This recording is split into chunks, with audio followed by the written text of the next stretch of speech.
Welcome to the Gnarly Girls podcast. What's up, gnarly beings? This is a loose-lipped, unfiltered, raw-dogging, stripping down of culture. No fucks, no panties. This is a labia of love. We're your hosts, Tony Naj and Serafina Supernova. And this is Gnarly Girls. What's going on, Sarah? Hey, Tony. It is our first Gnarly Girls podcast of 2026. Ooh, yeah, baby.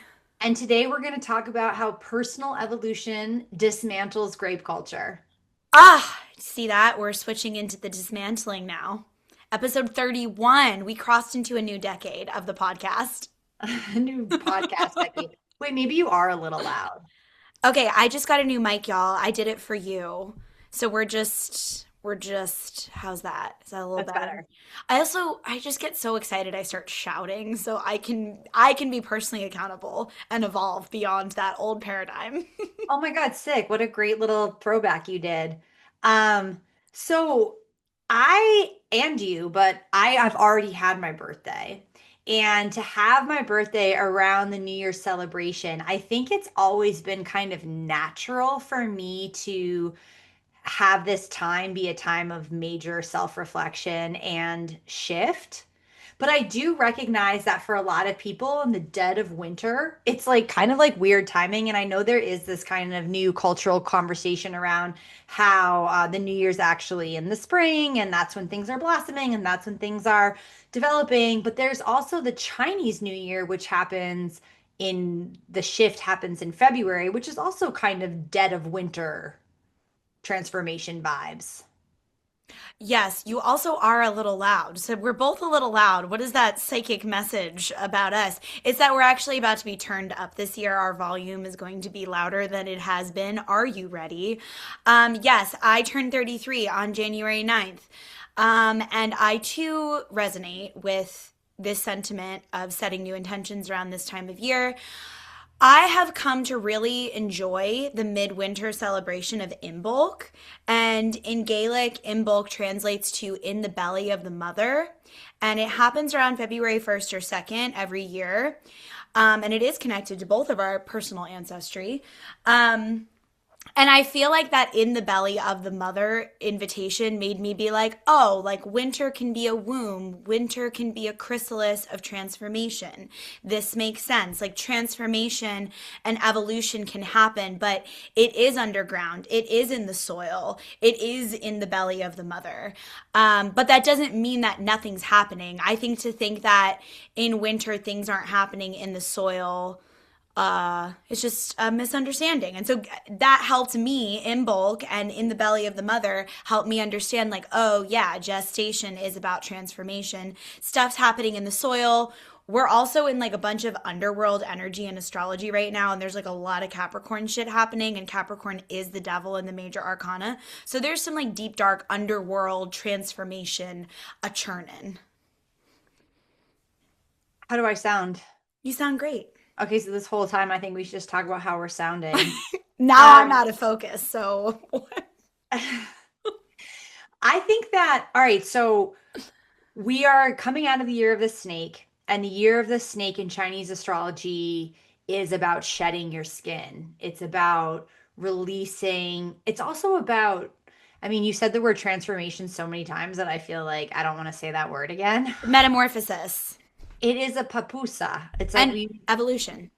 you come into a papoose, and you be like when a butterfly becomes a butterfly, it enters into the papusa and then it liquefies and then it becomes a butterfly. So I do think the snake energy that we are exiting from is around radical self-reflection and changing of patterns and shedding the skin so we can prepare for the year of the horse, which is all about action and forward momentum.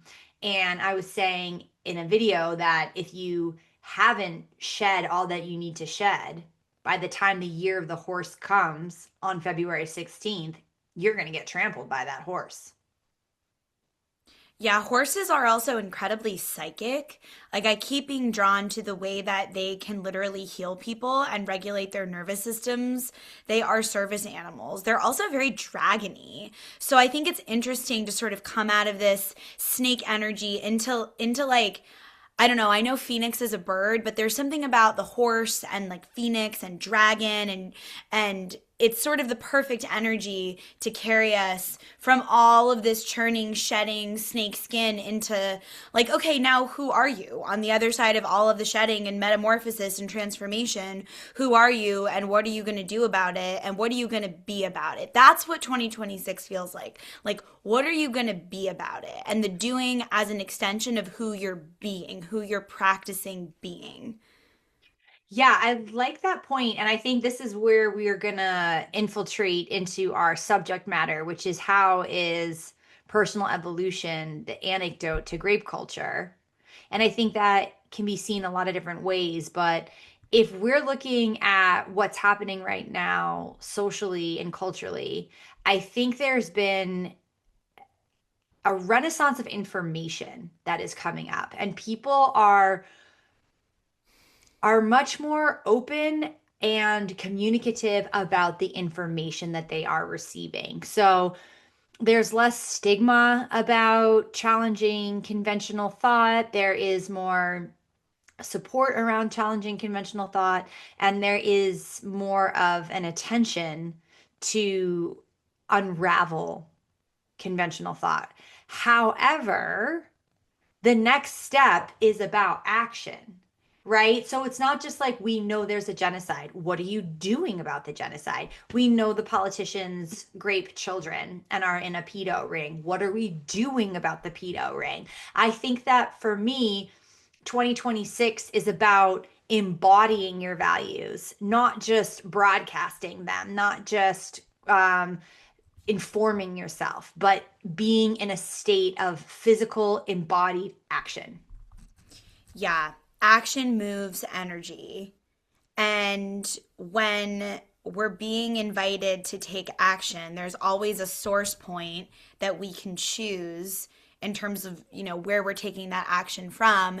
And I think that this idea, I don't know, I feel like right now, like the small goal setting, of course, is always important. And as Capricorns, we love that. But there is something about, and I keep pulling this in cards and just feeling this energetically too, focusing on the big picture vision, like not like yes to the small goals, yes to the small details, but letting the big picture vision, like the vision of your heart for this world, for your life and for the world, be the thing that helps carry the momentum forward and then take the smaller actions to meet the smaller goals. But it feels like looking like at the big picture vision as you're doing like the minutia bullshit email whatever the fuck that we all have to do to manifest towards that better world that we're trying to co-create together.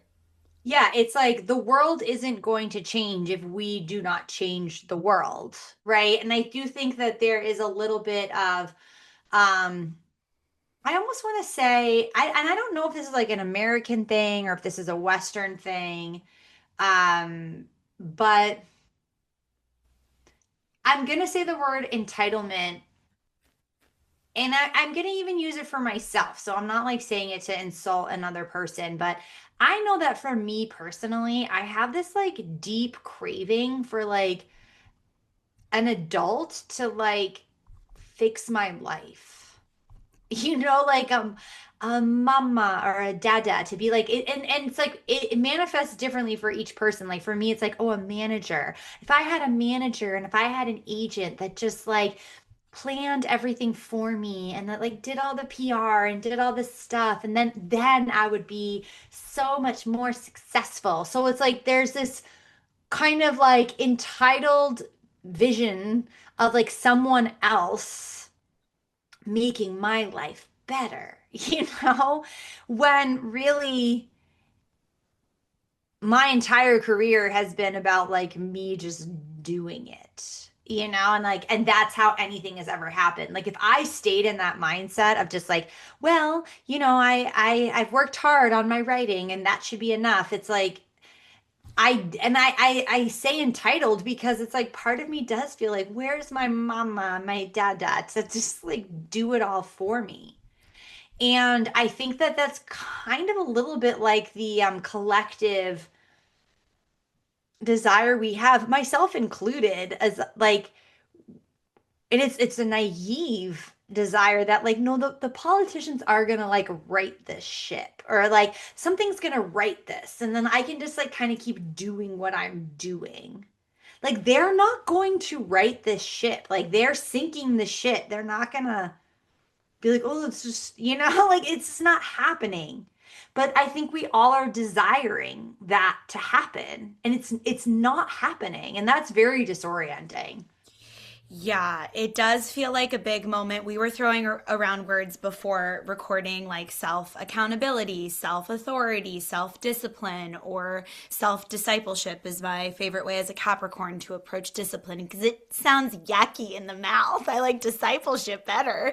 But there is this sense of self stewarding that feels very anti codependent grape culture paradigm because I do think that grape culture requires a codependency and the bowing to an external savior and authority in order to continue to function, which is where the Jesus Christ of it all comes into play as well. Whether it be a politician or a celebrity or Jesus or whoever, the team that we will manifest, that we will have, like, I don't think the desire for like knowing you, knowing your work, knowing the work of, a lot of people who probably listen to this, I do feel like we be New Earth leaders that need some teams and support to come in.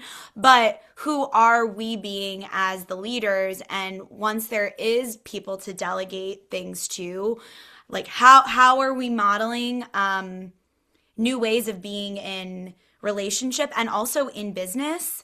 I'm trying to remember the exact word my friend was sharing with me this weekend. He was talking about how, he was saying, so he is starting a new company and he said the model of the structure is a co op.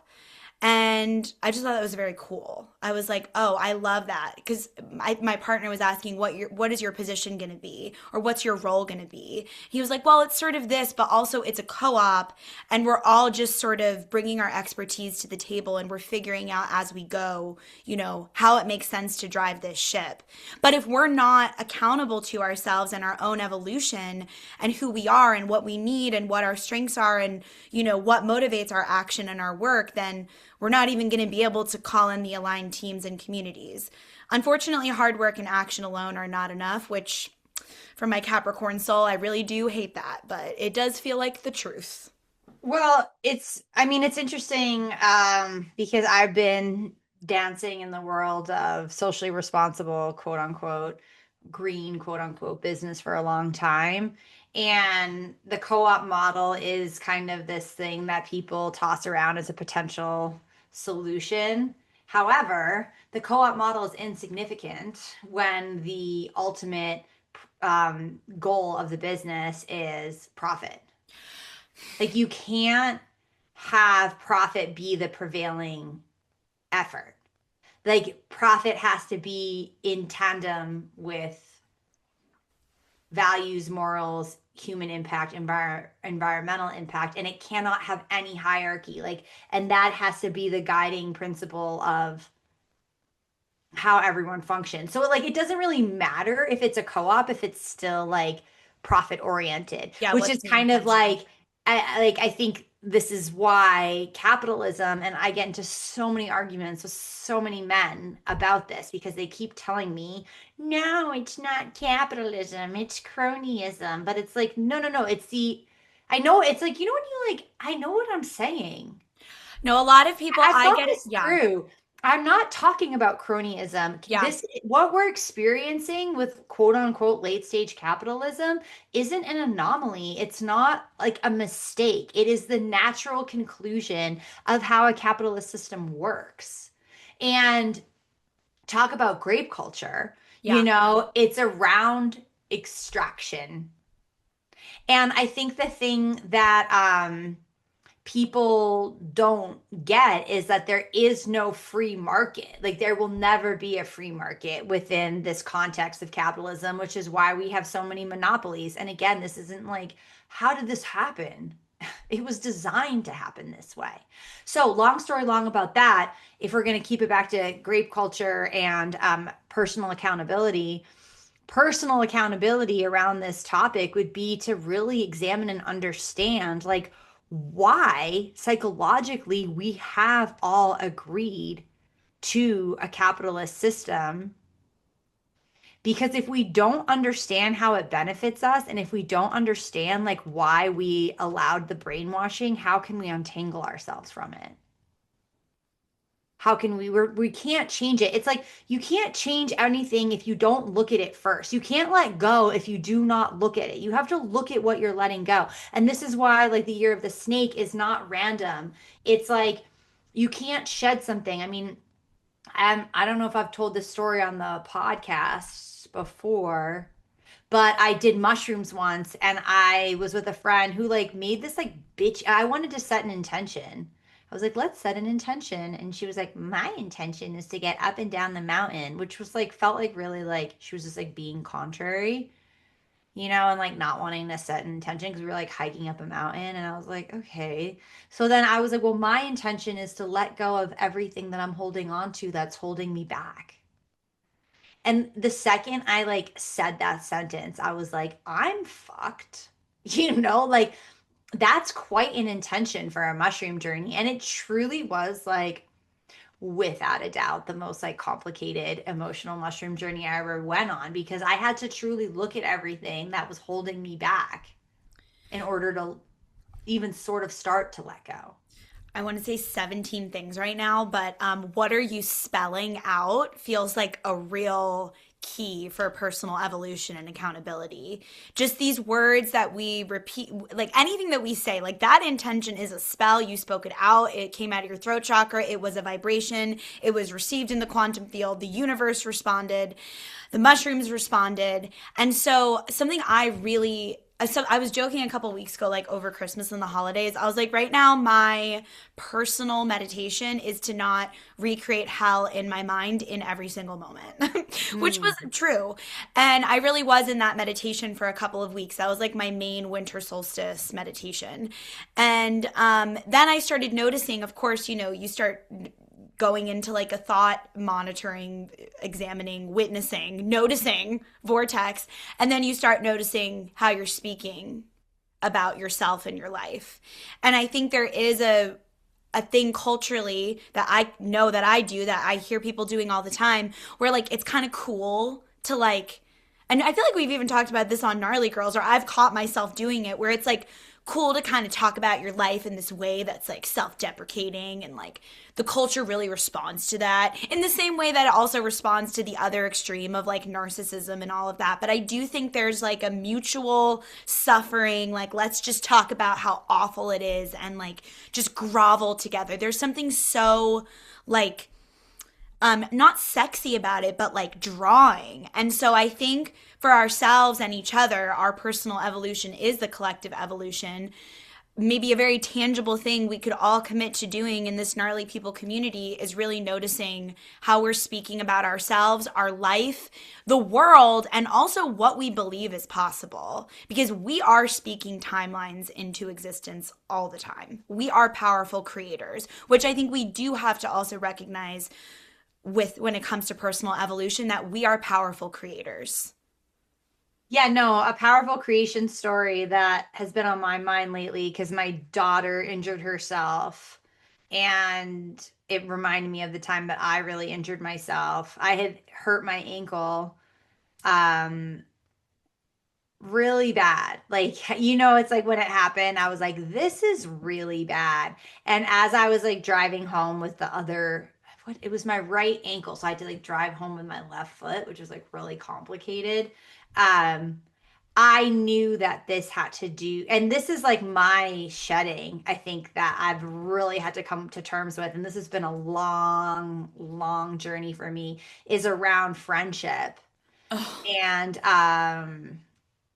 And like my desperation, I would say, because after losing my best friend, I was so desperate to fill that void, that hole, that like level of mourning and sadness. And I think like because of my desperation, I would I would almost like love and honor people to such a degree that it was setting everybody up for disappointment and failure in the end, you know?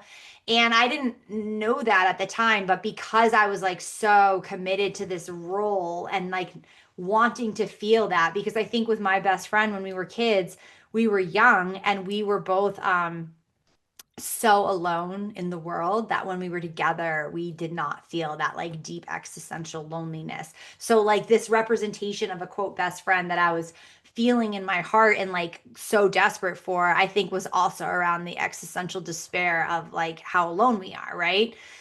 So, anyway, when I hurt my ankle, I was like, oh, I know that this is connected to that. And I remember my healer came to my house and she looked at my ankle and she's like, your ankle's broken. And I was like, no, it's not. And then she was like, my guides really say your ankle's broken. I was like, it's not broken. And then she just kind of like was quiet for a second and she was like, your ankle will be better in 2 weeks. And I was like, okay. And then that same day, there was another healer guy who happened to come to the house and he was had his hands on my ankle and he's like, your ankle is sprained. And I was like, no, it's not. And he was like, I think it's sprained. It's going to be 6 weeks. I was like, no. And then it was the same thing. It was like total silence. And he's like, your ankle will be better in 2 weeks. And I was like, okay. And then my ankle was better in 2 weeks. It truly was better in 2 weeks. And but that was the beginning of like, I think that began this journey that I'm still on right now and that I'm just like at the tail end of having to face the fact that like my desperation for that best friend role made it so I was like ignoring red flags in relationships, ignoring so many things, wanting to be like quote unquote unconditionally loving because I had this void. And then recently, and like, because then my daughter hurt her same right ankle. Right. And I was like, oh dear, and that's a whole other story. I don't have to go into her lessons unless y'all wanted to hear it, but we could do that later. But long story long, I finally had to just like say, like, Tony, it's over. It's over. Like, stop filling this void. It's not going to be filled. Your best friend is dead, and that's that. It's that. And like, you can still connect to her. I talk to her every day in meditation. I like connect to her, but like that void will never be full. Like, just fucking move forward. Stop it. Like, and I think I finally am like, oh, okay. I get it now. I get it. I feel like we don't talk enough about like how self acceptance is the precursor to self realization, that we actually can't realize at all or know ourselves unless we like accept and forgive also ourselves, which I am like, man, self forgiveness and we're going to be on a journey for the rest of this lifetime. That one's real tricky, slippy for me. Mm. Um, and yeah, I mean, I think also our world is not conducive to like a network of support. I think we're still evolutionarily really understanding what it's like to be in the scam of being alone in our houses, separate from each other, and not having like a central meeting place where at least, even if you don't like Krog and Bog, at least you're going to see them at the watering hole. Not to quote Men Come Inside of Me. Those are two of Tony's characters. But yeah, I feel like that also too, that makes personal evolution really, it's just tricky. We are in a specific moment on the planet where we are incredibly isolated. And so to self realize and accept and evolve in that state is a tall order. And you're a badass. And I don't know. I think the people who listen to this podcast are also badass and brave and can relate to like, it's just the grueling process of what it takes to evolve. It is not comfy. It is fucking grief city. Yeah, and it's like when you were talking, it made me think of a couple of men that I know that are like pretty depressed or active addicts, and like they did grapey things when they were young. And I mean, do they know that I know that? No, but I know that because I know the people. I know people. I know the people that they were grapey I'm with, right? holding That's what I'm space. trying to say. I'm like, focus.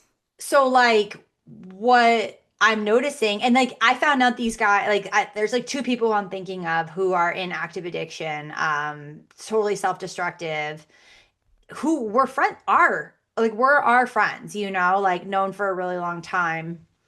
But came to know like, oh, you did some grapey things to your sibling sister, right?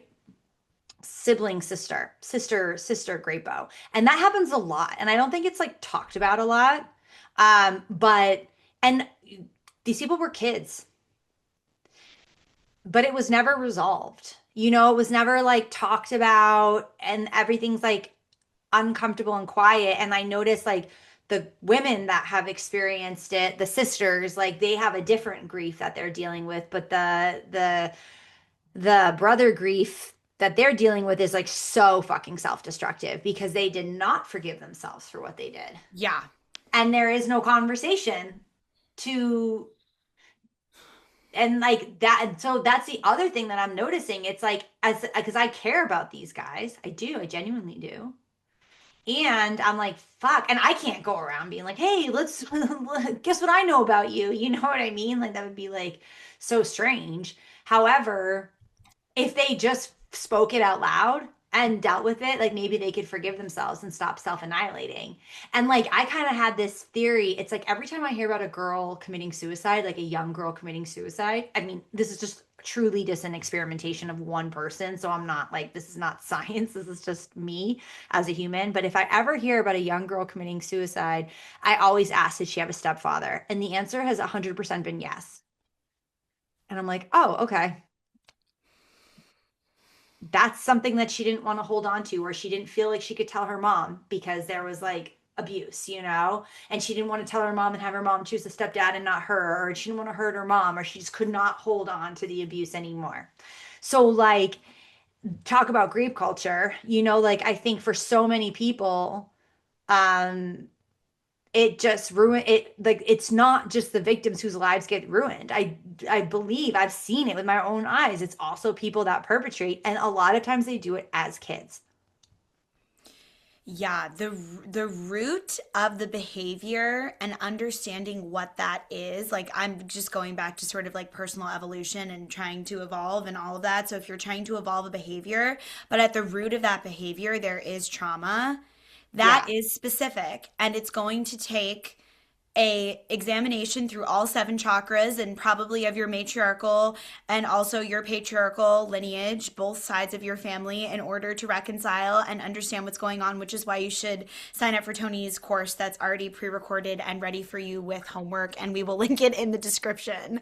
Because yeah, we have to get to the root of the innocence annihilation. When was Hmm. the innocence annihilated in the consciousness of the person who either was Yeah. violated or was the violator?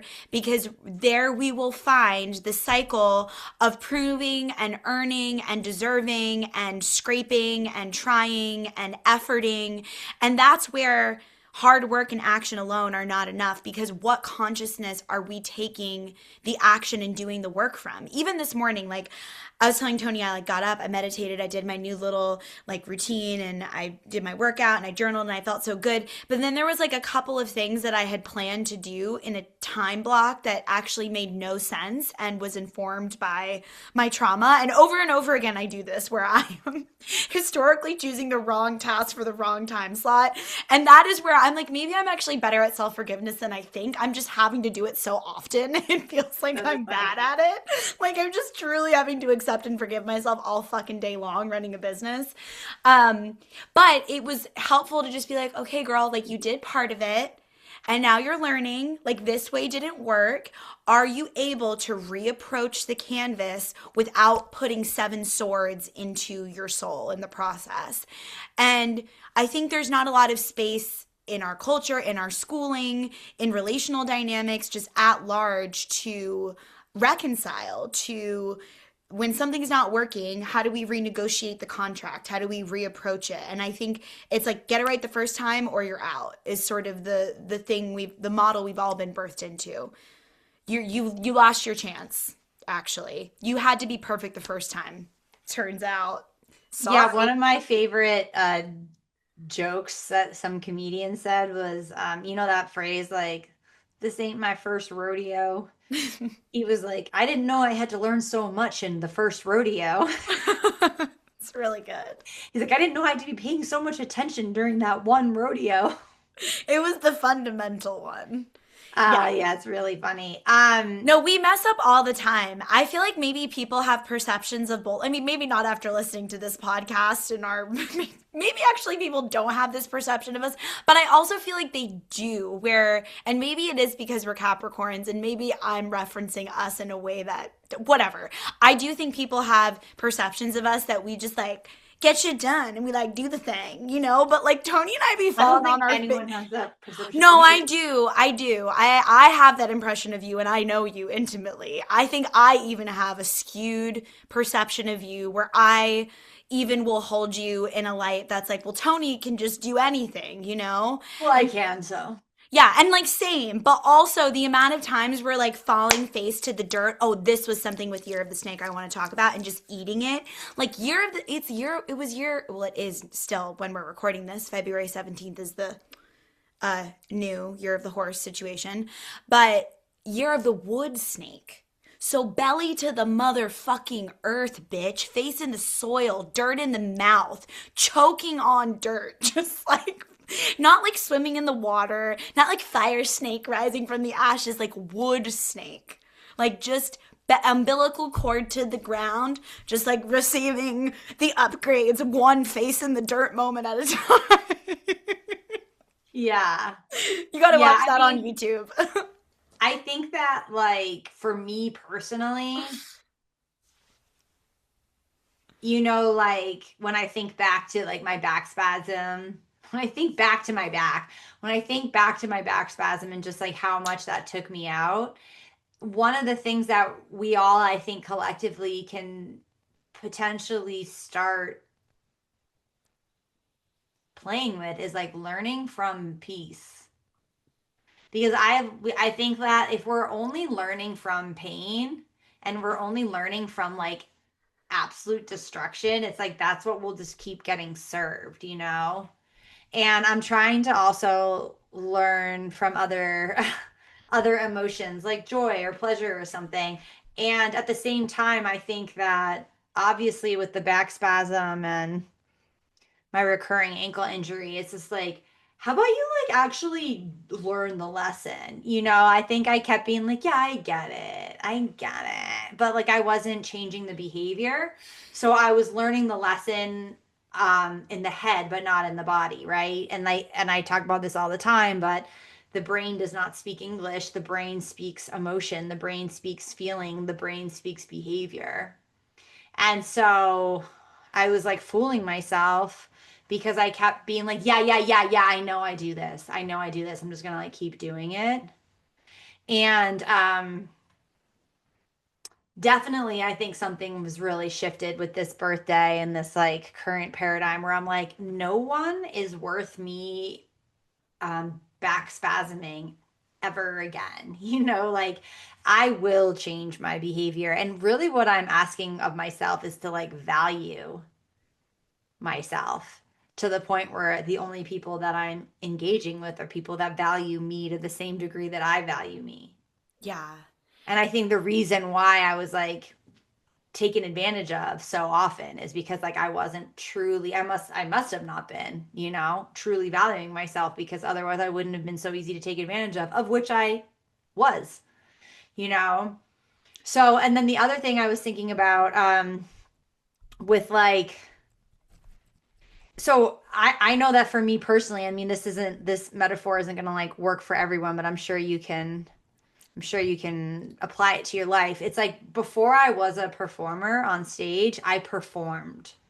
in social situations. I like I would the way I would talk at a party, the way I would talk at a family gathering. I was always in a performance place, and then once I started performing, that like itch was scratched. I didn't even know it was an itch I had, but that then I was like, well, I don't want to waste this chi just like in this like dumb social situation. I'm gonna perform. I'll perform when I'm on stage, like that makes more sense. So it really changed my personality. Mm. Like the new behavior changed my entire personality because I like stopped being the center of attention kind of. I was like, yeah, I think I kind of, not all the time. I wasn't like a ham, like, hello, my baby, hello, my darling. But I was definitely more talkative in social situations. And I'm pretty quiet now. And so, like, people are always like, you're a comedian? Because I like listen. I don't talk that much. I mean, obviously with you, one on one, but I'm in a social situation. I'm not talking. I'm not that interested to talk. I'll listen. Maybe I'll say something, but I'm like, I talk enough.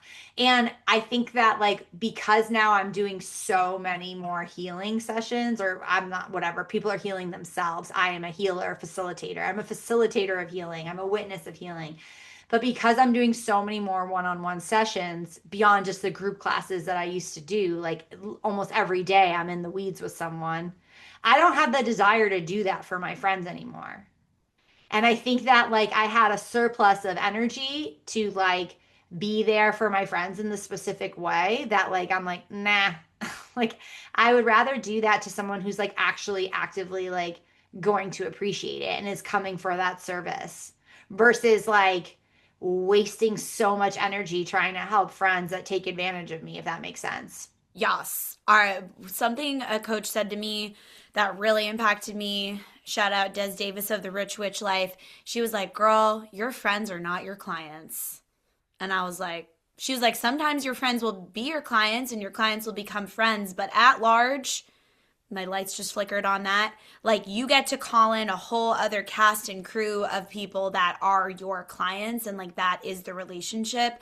And I know I have clients listening to this right now. I'm also very specific when it comes to people that I'm working with in that space, because I do think there's just like an ancient dynamic of like a space holder and someone who is having space held for them. And I think that we work out parts of our personhood and our astrology and our cosmic blueprint in ways that we do until we find the aligned containers to do that.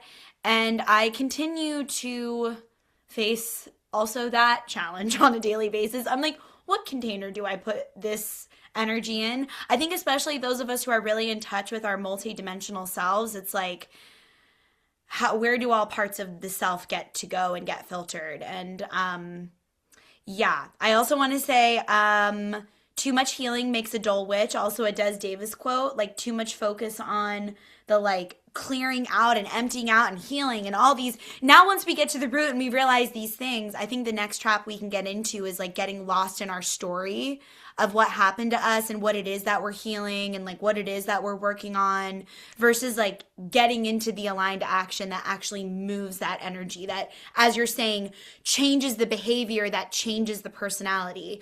What is it? Personality is made up of our thought, belief, and our action, our habitual action. So it's like, what would your higher self have you do? Which feels more of like a response in the mind, body, nervous system. Like, oh, you're taking that moment of sovereignty to like check in and be like, how can I respond? Versus what would the like programmed habitual self have us do. And when the habits are not in alignment with where we want to go, then we are doing like the extra work of disrupting habits, which I think we're always doing. But it does feel like right now, like in this transition from year of the snake to year of the wood snake to year of the fire horse, and because we're also all collectively agreeing, like even though it is the Gregorian calendar and like it isn't that old, and technically the spring equinox is the beginning of the astrological new year, we're still all in this collective agreement that we're beginning anew. And I think because we are so powerful and our energy is so powerful, because so many people are agreeing to like begin anew, we can also like ride that energy together. Yeah, like it's like I get it. Like I get it. Yes, there are 13 moons and like we should live in a 13-month cycle and they change the time in order to fuck with us. I don't disagree with any of that. However, here we are, like Here now we we're in are. this new paradigm of like time configuration. And I guess, and again, I'm just like repeating myself, but because it's like my birthday, I'm like, it makes sense. Because I would be doing this anyway around my birthday. So like maybe that's why I never fully questioned it. And I think the other thing about so like why we were talking about this kind of self-evolution as the antidote to grape culture is because like when you can't forgive yourself, you will like when you can't face yourself, you can't forgive yourself. Like that is the problem. And like I Mm. actually completely understand and have a lot of empathy that it is much harder to face yourself the more you have to face, right? Like I'll give a dumb example. It's like, when you're going potty and you like didn't lock the door correctly and like someone walks in on you and then you like have this awkward moment where you're like, it's so much worse to walk in on someone than to be walked in on, because you're like, you feel like the perv, like I did this to you, even though you didn't lock the door. I did it to you. I violated you, right? So, like, I get it that like when you feel responsible for causing harm, it's like it's you shut the fuck down. And I see this so much with children because I had a kid and obviously like I witnessed so many kids and anytime they felt like blame or shame, they just shut the fuck down. It was much harder to like it's really hard to take responsibility or to like be able to say I did harm and I'm going to face the harm I did. I'm going to change my behavior and I'm going to forgive and love myself. I'm going to understand that I'm a product of society and culture. And like we talk about the prison industrial well, I talk about the prison industrial complex every time I can, but like if the rehabilitation of the prison world was around like self-love and forgiveness and understanding your own programming and conditioning, like no one would come out of the prisons worse. And I think that's the thing that's like okay, yes, punishment when you've caused harm, but causing harm is punishment. And I know people, and it's hard to say because it doesn't look like it because look at Donnie Trump just dancing around, just causing so much harm, and these Elon Musk causing so much harm, and he's just dancing around. Like we're not seeing it, and I do understand how people like struggle with that because you like want to be able to see like oh you caused harm and now you're feeling the consequence of your harm and that's not always that clear Yeah. but at the same time like we have to encourage people that have caused harm to love themselves because if they don't they're just going to cause more harm like that is true.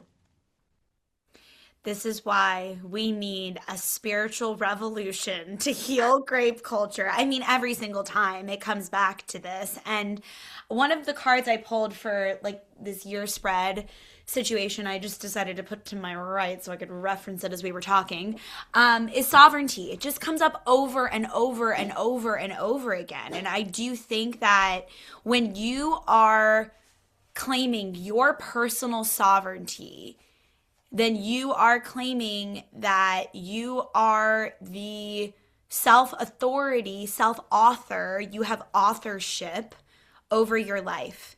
And I think that is also the opposite of the victim consciousness that is just way too fucking heavy to exist inside of. I like it too. It's very addicting. It's delicious.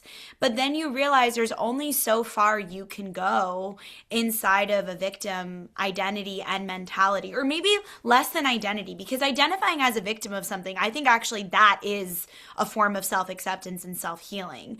But it's when it, Does your dog have a diaper on? she's bleeding. She's Yeah, on. no, no. I am sorry to interrupt you, but like, first of all, there was like a string entity, and I was like, oh, weird, a two-dimensional Oh, entity. there And I was. was like, oh, it's your black dog. And then I was like, oh, with a blue diaper. She's on her moon. I never got her fixed because that was my personal sovereign choice for my daughter. That was my personal sovereign daughter choice. Oh, she's snuggling. I also wanted to say something about self-protection and protecting of others. If you have relationships in your life and those people are not interested in protecting you and they're not advocates of your own self protection and Mm. sovereignty, get those people the fuck out of your life before February 17th, or at least Yeah. remove them from your inner circle. Like, you can have people in your life that aren't at your inner circle, the people who are closest to you and getting access to you, they have to want to protect you. They have to make that pledge. There is way too much happening energetically in the world, in our healing right now, to not claim that for yourself in your closest relationships. So I just felt that in my belly for all of us. Yeah, no, I actually really resonate with that in a deep way. Yeah. Um the poison is the medicine. The venom is the medicine. So maybe as we're reflecting on the year of the snake transitioning into the horse, as you were talking about with your ankle and your back, when Tony's back was thrown, I had a broken toe. Like it was so psycho. We were both so broken with each other doing healings on each other. That was crazy. Like we both could barely sit up and we were doing healings on each other. If you don't have that kind of friendship, that's not the friendship. They're not on the inner Well, I circle. couldn't even sit up. I was They just yeah. holding your foot laying down Yeah, they got to over move. my face. Yeah, they can move out to ring 2, 3, 4, 5, 6, or 7. Okay, um, because yes, whatever the poison and the venom of 2025 felt like was the medicine. Numerologically, I always say that wrong. Numerologically, it was a year 9, and this is a year 1. So 9 is about completions and endings, and I think that's also why in this year 2026 1, numerology wise, we also feel maybe like an extra boost around starting new things, maybe more than we have before, even though they're also, I've heard people who I never heard, like I was talking about the Gregorian calendar, as I'm sure you were like a decade ago. People who I was like saying that shit to who had no idea what that is, they're like bringing it up to me. They're like, I know that on the Gregorian calendar. So it seems like there is this collective awareness that's different now. Obviously, like we've been going through, I would say, rapid spiritual awakening since 2020, like just insane levels. Like there was all the bubbling up with Me Too and Black Lives Matter and like a lot of political activist movements in like 2020, 2014, 2015, 2016, 2017, 2018, 2019. Like it really felt like it was reaching this peak of so many more people were aware of the way that white people especially contribute to systems of oppression. And now since 2020, it feels like it's just shot through the roof. And so for those of us, I feel like this is all the gnarly people who listen to this. All the I was like also girls, gnarly girls, I was thinking about this today, is a neutral term. When we say gnarly girls, all people are included in girls. We're using Well, it's so girls. funny because I call everyone girl. Me too. I say it to Max. Max is my husband. He's like, stop doing that. I'm No, like, I no, call everyone girl. like And you I don't even. also, but it all started because I was in an Uber with my kid and her friend and the mom, and like I sat in the front and the three of them were in the back, and like my kid was in the middle and she was the biggest and she was like kind of squished. And so like the way she had her like feet perched up, the Uber driver did not like the way her feet were. And he was like, "Girl, he was like an older Asian man. He was like, "Girl, move your feet. Girl, this is disrespectful. Girl, you must move your feet. Girl." And, and like she moved him, but he was like, "Girl," he kept calling her Girl. girl.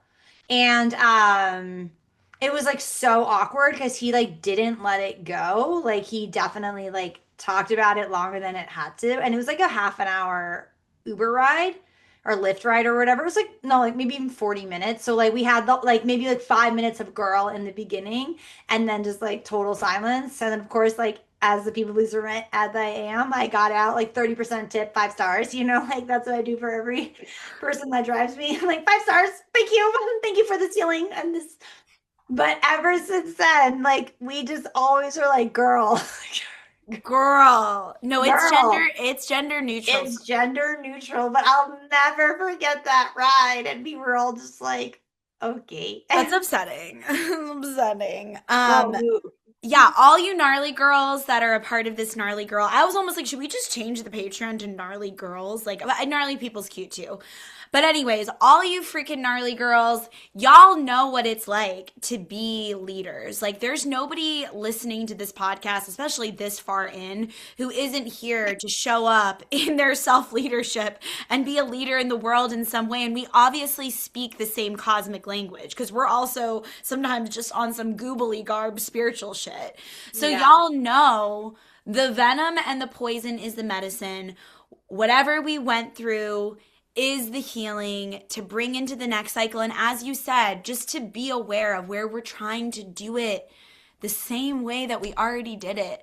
And if we do it again that way and we get hurt again, like, just, I think the task actually is the radical compassion and grace and acceptance and forgiveness that we're just going to keep fucking up even through this evolution. But I do have a prayer that we all fucked up enough and grew through enough in the last couple of years that this year can at least feel like it has a little more momentum, even just a little bit. I was getting a lot of cards like play and desire and dream bigger. And then I pulled this card today. I mean, I'm about to do a whole reading about this, but this will be one of my last things I say. I was like, retreat, recharge right now for January. That sucks. But then I was like, but wait, because there's so much to do. Not that I don't want to do, I would love to just do that, but that's not what's happening. So I was like, what the fuck does that mean? And then I was thinking about it on my walk and I was like, oh, well, maybe it's about trying to make every single day have some moments of retreat. Like every time I'm like, Sarah, you don't need to go get another square of chocolate. I actually see your face and you're like, go get another square Oh, of chocolate. always. Always. Or just like taking that time to take the dog, closing the computer right before the sun sets and like taking the 20 minutes or whatever version of daily retreat. Like that is also our activism. That is also anti this fucking system because they certainly do not want us to be taking pleasure breaks. And they certainly do not want us to have morning practices because they certainly do not want us to get our fucking download from the goddess and source and our higher selves and our instructions first thing in the morning that then have us operating from our sovereignty and our accountability and our devotion to our personal and collective evolution. They want us doing whatever we've habitually done, looking for the next dopamine hit, dysregulated, doom scrolling, disorganized, hating ourselves because we're just so much easier to control like that. So pleasure breaks. Pleasure Morning activism. practice. Yeah. Yeah. We Okay. ate this like the snake eating its tail. Enjoy the last portion of the year of the snake. We ate that. Oh, well. All right. We're coming to Florida. Oh, yeah. We're coming to Florida. Details in the description, as well as Tony's new course. I also have some new things I'm cooking up. Maybe I'll like link my newsletter or something else I'm doing right now. And we can't wait to see you in Florida. Bye. Bye.